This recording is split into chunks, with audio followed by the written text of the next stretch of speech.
Oh, kan. Sejam kan kita makan sejam pun ada.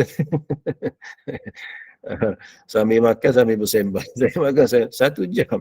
Uh, jadi kita baca Quran ni setengah jam tu kadang kita rasa lama. Ada yang rasa lama setengah jam. Itu yang bagi yang biasa baca dia rasa sekejap. Bagi yang faham maksud, dia duk follow makna-makna tu kan, dia ikut mana kita ralik tahu satu tak rasa puas kita baca Quran. Itu kelebihan mukjizat Quran. Macam kita baca Fatihah tu, kita duk ulang sab'ul mathani, 7 ayat yang diulang-ulang tu tadi, berapa banyak kita baca dalam sehari, ada kita rasa boring. Tak ada rasa boring kita. Rasa seronok je, tenang je bila kita baca kan. Itu mukjizat Al-Quran. Kalau kita baca berita, kita baca novel, mungkin ada ibu-ibu hajah-hajah yang suka baca novel kan. Novel yang novel yang sedap ke apa tu kan. Kita baca tu sekali kita rasa seronok lagi. Baca kali kedua dah rasa biasa. Kali ketiga dah malas dia nak baca, boring kan.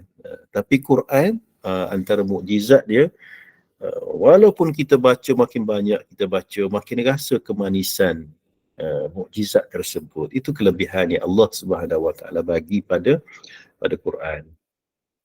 Jadi ibu-ibu, insya-Allah pada malam ini kita tadabbur 1 ayat sahajalah ya, 1 ayat sahaja insya-Allah. Mudah-mudahan memberi manfaat lah ya kepada kita. Insya-Allah 1 ayat iaitu surah Ali Imran. Boleh nampak ya. Surah Ali Imran ya.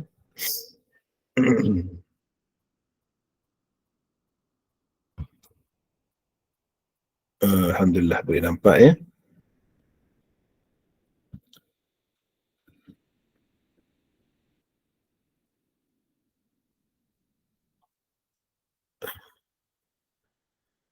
Boleh nampak tak ibu-ibu ya slide yang saya tayangkan? Boleh Ustaz, ada. Boleh ya? Ya, boleh Ustaz, boleh. Alhamdulillah, saya buat full screen dah. Macam ni senang.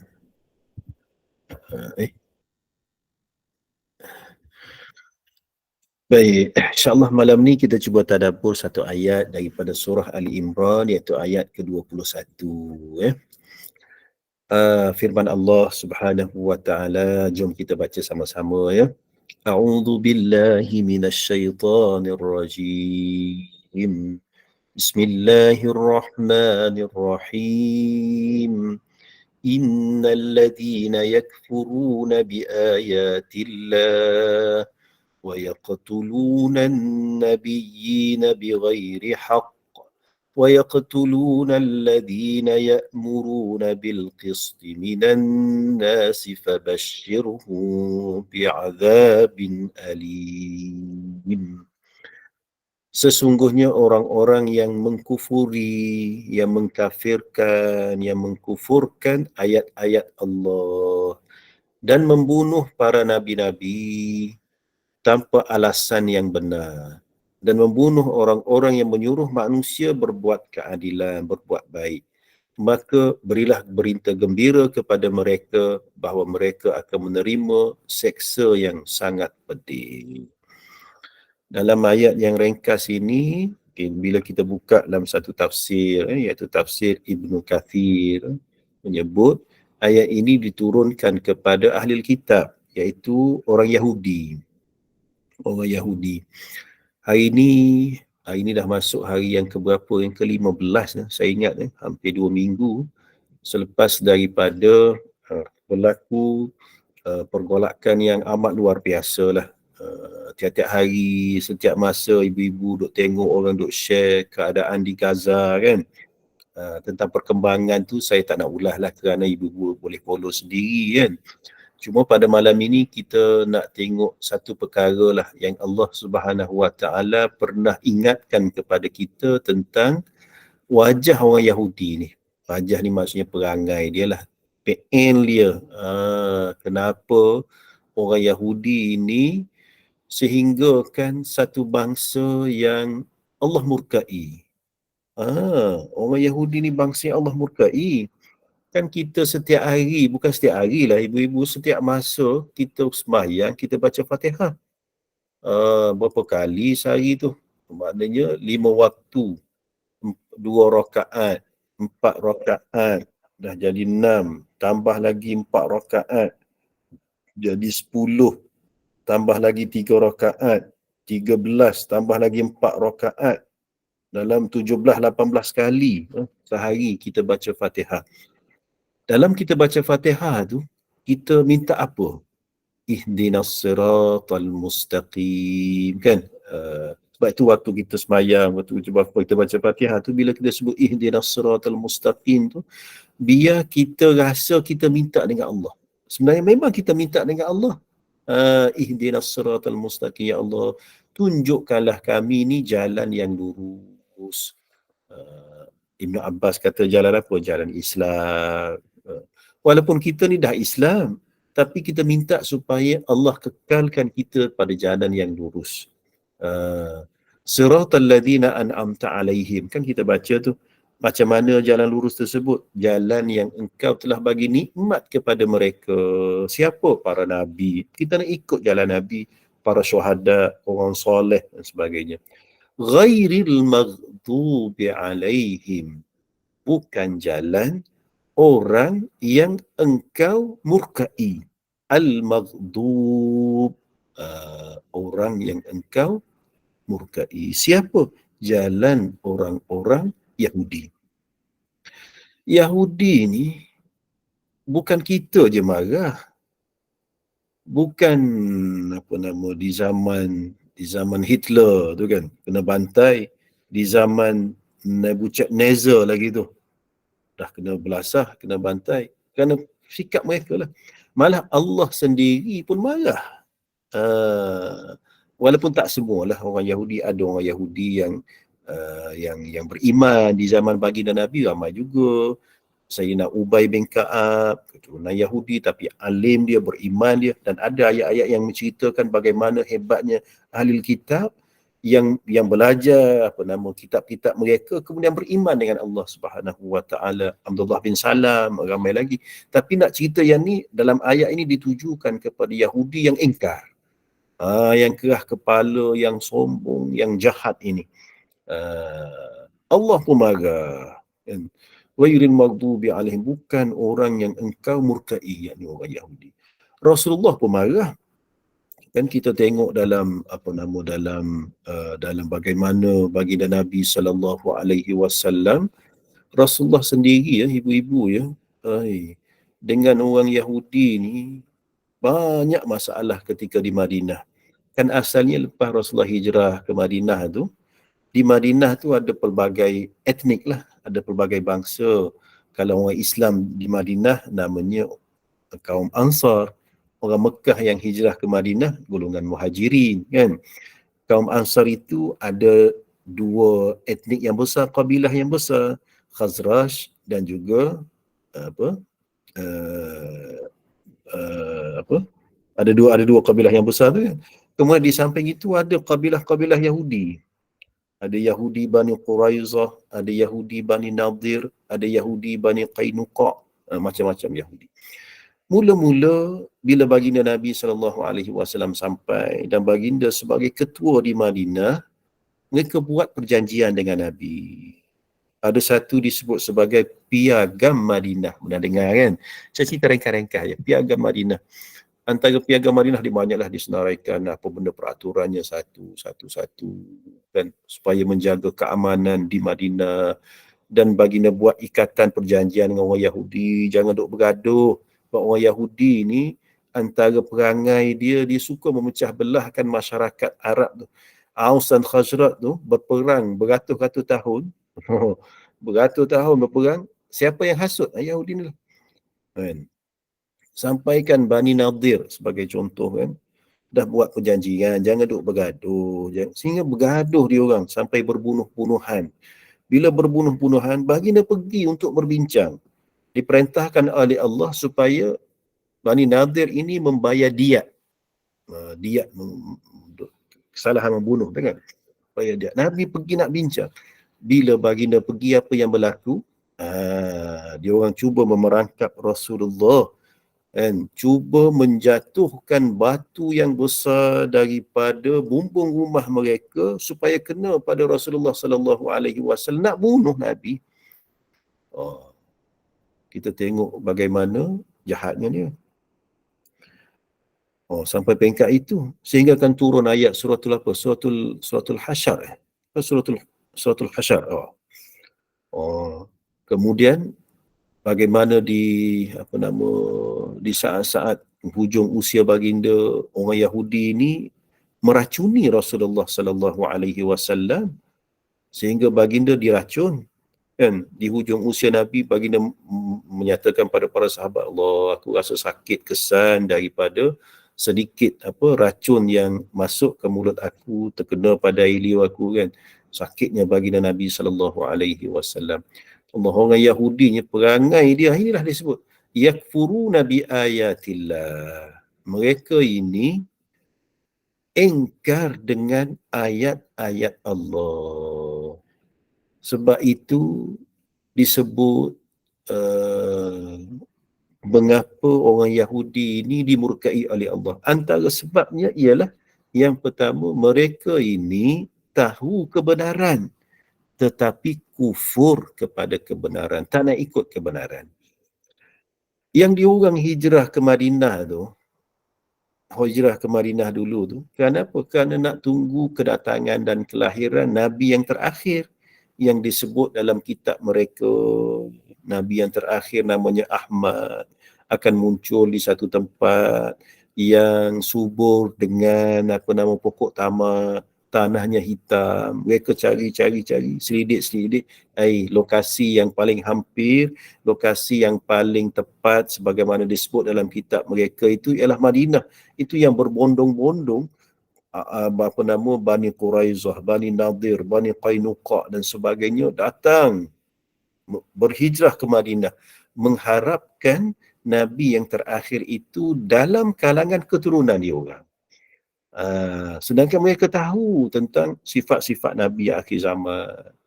Disebut dalam kitab mereka dan mereka belajar. Ya'rifunahu kama ya'rifuna. Mereka mengetahui tentang baginda sallallahu alaihi wasallam sebagaimana mereka tahu tentang anak-anak mereka dan sebagainya. Mana mereka tahu tentang Nabi yang akhir. Kemudian bila baginda Nabi sallallahu alaihi wasallam muncul, berdakwah, hijrah ke Madinah, berada dalam lingkungan mereka, mereka pergi selidik. Yang cerdik, yang diberi hidayah oleh Allah, mereka beriman. Seperti Abdullah bin Salam. Hari pertama lagi bila baginda Nabi sallallahu alaihi wasallam masuk ke kota Madinah, baginda naik unta baginda yang bernama Qaswa tu, kan. Masuk daripada Quba sampai di Quba hari Isnin, Selasa, Rabu, Khamis, Jumaat, hari Jumaat barulah daripada Quba tu tadi menuju ke kota Madinah. Dan disambut oleh penduduk Madinah yang Ansar, jangan ceritalah, seronok betul orang Islam. Yang bukan Islam pun termasuk Yahudi pun bersegera untuk menemui baginda Nabi dan melihat sendiri dengan mata kepala, betul ke ini Rasul yang terakhir?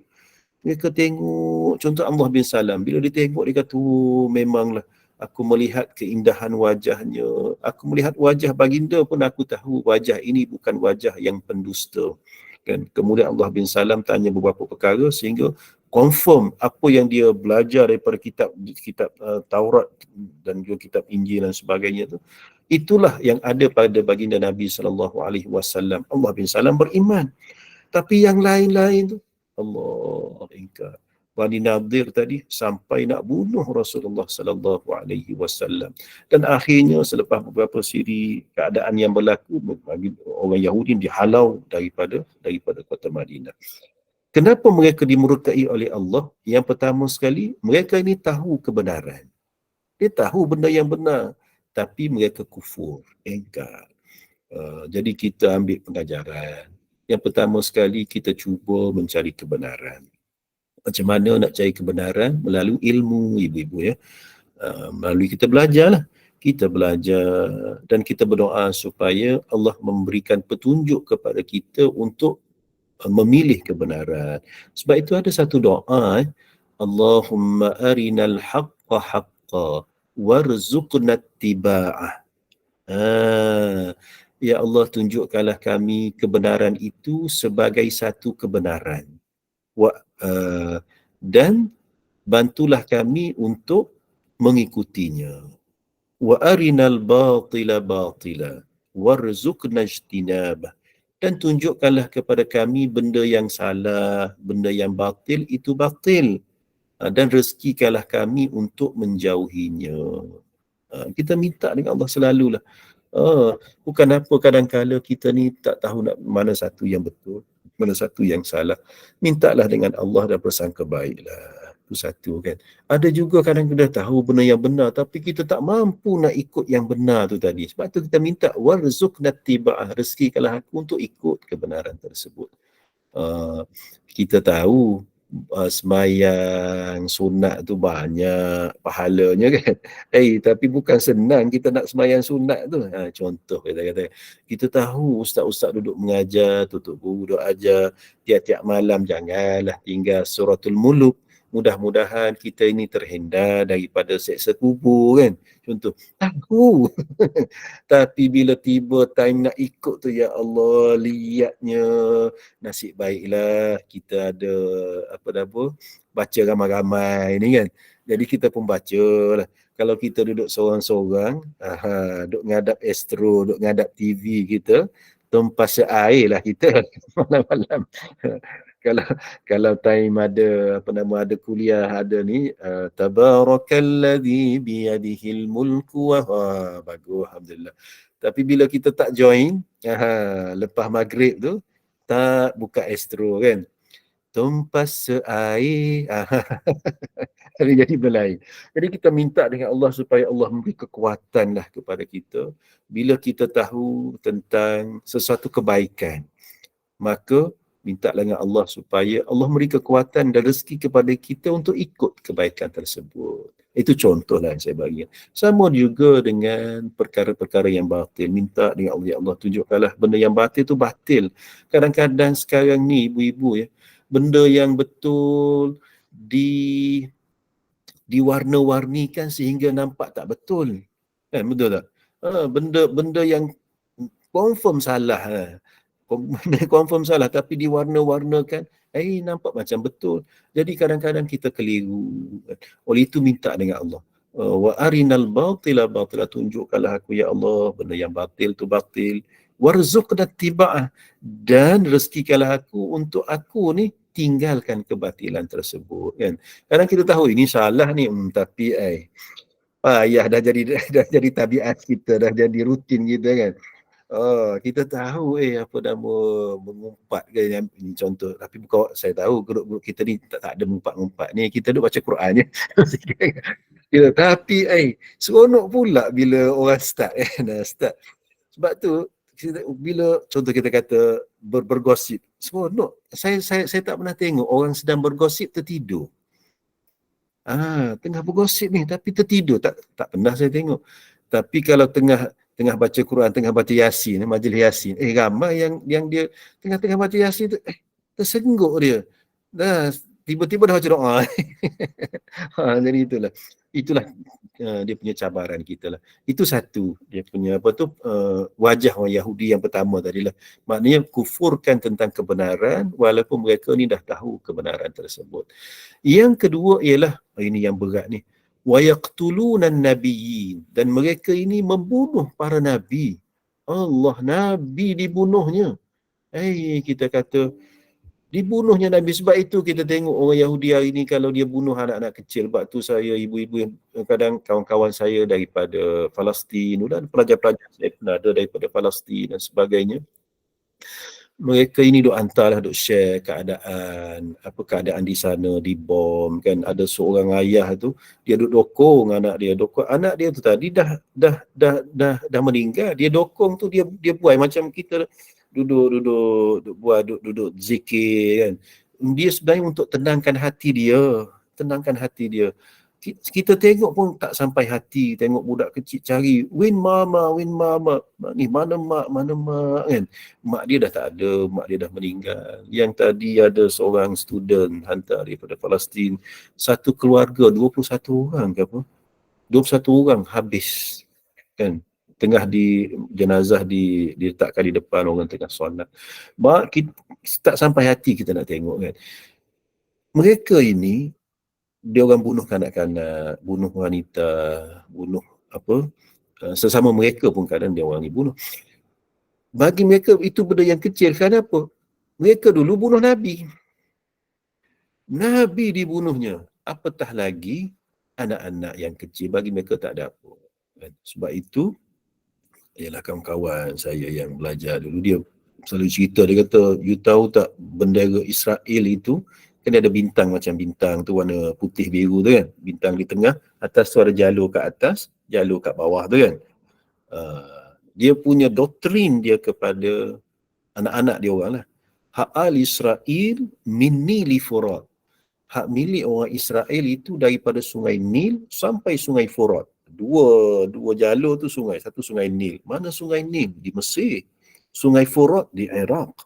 Maknanya dia doktrinkan, naratifkan kepada anak-anak dia orang, cucu-cucu dia orang, generasi dia orang, tanah-tanah inilah milik orang Israel semuanya. Daripada sungai Nil sampai sungai Furat. Maknanya daripada Mesir, Sinai, Jordan, Palestin, Saudi itu sendiri, kan, Syria, Lebanon, sampai ke Iraq. Allah, dia punya doktrin dia. Dahsyat. Jadi, mereka ni sanggup membunuh para Nabi. Sebab itu dalam hadis yang saya datangkan ni, saya ambil hadis ni daripada tafsir Ibn Kathir lah, daripada Abi Ubaidah Al-Jarrah. Dia kata, Qultu ya Rasulullah, dia tanya, ya Rasulullah, siapakah orang yang asyaddu azaban yaumal qiyamah, yang paling teruk diazab di hari kiamat? Abu Ubaidah tanya, ya Rasulullah, siapa yang paling teruk diazab di hari azab neraka ni? Bukan main-main. Kemudian apa kata Nabi SAW? Rajulun qatala nabiyyan. Orang yang paling teruk diazab oleh Allah ialah mereka yang membunuh para nabi. Bunuh nabi-nabi ni utusan Allah. Orang Yahudi bunuh. Ramai dia tengok nabi-nabi yang dibunuh. Dalam hadis ni pun disebut ni. Au man amara bil ma'ruf wa naha 'anil munkar. Bunuh nabi dan bunuh orang yang menyeru kepada kebaikan dan mencegah kepada kemungkaran. Thumma qara'a Rasulullah sallallahu alaihi wasallam, kemudian baginda baca ayat yang kita sedang tadabbur ini. Innal ladzina yakfuruna bi ayatillah wa yaqtuluna an-nabiyyina bighairi haqq wa yaqtuluna alladhina ya'muruna bil qisti minan nas fabashshirhum bi'adzabin alim. Kemudian saya ringkaskan.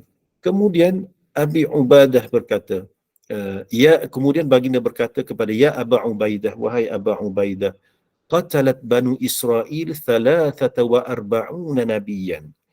Bani Israel ni, dia bunuh berapa orang nabi dalam hadis ni?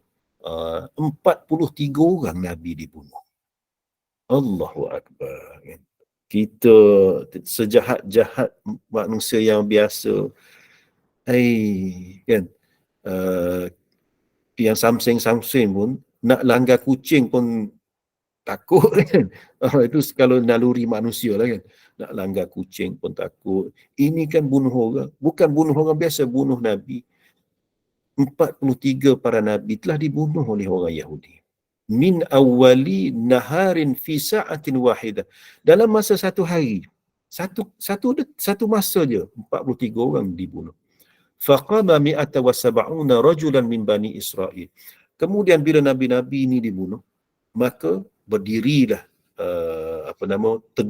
cuba tegah, cuba lindungi, cuba ada berapa ni, 170 Bani Israel, pengikut para nabi itu tadi, cuba mempertahankan. Fa'amaru man qatalahum bil ma'ruf wa nahaw 'anil munkar. Kemudian mereka menyeru kepada melakukan kebaikan, mencegah daripada kemungkaran tersebut. Faqutilu jami'an min akhir nahar. Bila pengikut-pengikut Nabi Musa yang 170 orang ini menasihati, mencegah kemungkaran tersebut, mereka bunuh 170 orang ini. Pada bila? Pada akhir tengah hari, pada waktu petang. Awal pagi dah bunuh Nabi, petang bunuh sahabat-sahabat Nabi sallallahu alaihi wasallam, yang anbiya yang dulu bangsa mereka sendiri. Allahu akbar. Jadi itulah wajah utama, watak utama bangsa Yahudi yang disebut dalam surah ini, dan banyak lagi watak-watak lain yang insya-Allah nanti ada masa kita akan tadabbur, kan, supaya kita dan generasi kita kenal bangsa yang dimurkai oleh Allah Subhanahu wa taala. Kenapa saya highlightkan benda ni? Hari ni orang dah mula bercakap, kan, apa salahnya orang Yahudi pun manusia juga, kan, kan? Sehingga kan antara sebab berlakunya serangan daripada Hamas kepada tanah haram Israel itu, kan, antaranya kerana untuk menggagalkan normalisasi, kan, negara-negara yang berhampiran lah, tak naklah sebut negara yang berhampiran dengan yang terdapat pada negara Arab sendiri terhadap negara Israel, kan. Bila berlaku normalisasi tersebut, mereka mengiktiraf Israel, dan kesannya amat besarlah, terutama kepada kesucian tanah suci Masjidil Aqsa yang merupakan kiblat kita orang Islam, ya. Jadi itulah. Jadi bila kita membaca ayat ini, maka kita faham, yang pertama, kita kena cari kebenaran melalui ilmu, melalui minta dengan Allah Subhanahu wa taala, dan kita berusaha untuk mengikut kebenaran tersebut. Yang kedua, kita menjauhi sikap perangai wajah orang Yahudi ini. Sampai satu peringkat mereka ini membunuh para nabi demi apa? Demi kehidupan kemewahan mereka di dunia dan sebagainya. Jadi itulah, saya kira memadailah kot, ya. Setakat ini sedikit tadabbur yang saya kira ringkas lah, ya, pada malam ini. Mudah-mudahan membugarkan kembali semangat kita, cita-cita kita untuk membebaskan bumi Palestin, ya. Mereka juga adalah saudara-saudara kita. Yalah, maksudnya itu yang orang tua dulu selalu sebut, cubit peha kanan, peha kiri pun terasa, kan. Jadi betapa halus, saya rasa, bahasa orang dulu-dulu, cubit. Cubit ni macam ibu-ibu duk cubit cucu ke, cucu mungkin tak cubit, yang cubit haji ke. Haji terlupa dah pesan suruh beli gula, dia beli garam, kan, cubit. Cucu kita tak cubit, kan. Cubit paha kanan, cubit ni benda sikit je, walaupun kecil je, tak terasa pun, tapi paha kiri juga terasa. Itu halusnya bahasa orang dulu-dulu.